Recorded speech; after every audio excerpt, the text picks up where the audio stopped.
Le tourisme est l'un des secteurs clés de l'économie tunisienne. Il représente 7,4% du PIB et emploie au moins 400 000 personnes. Mais il est en forte chute depuis les attaques du mois dernier sur l'une des principales stations balnéaires du pays, lorsqu'un tireur avait tué au moins 38 touristes. Cette attaque a eu un impact considérable sur le secteur du tourisme.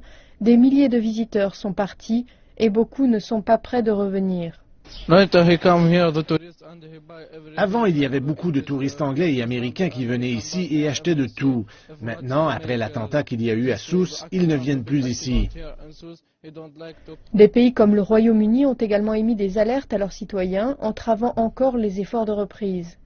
Mais la question que beaucoup se posent est de savoir pourquoi le terrorisme se développe-t-il dans un pays qui a tant fait pour se reconstruire.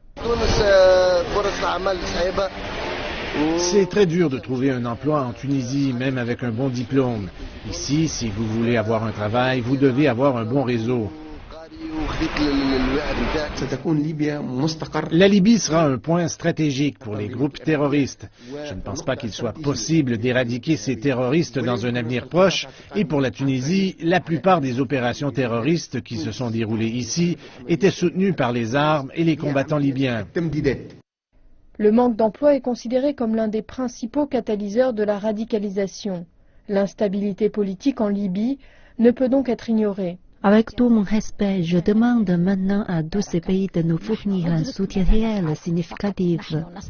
Nous n'avons pas besoin de vos paroles de condoléances. Nous méritons un soutien concret pour rester sur le chemin de la démocratie.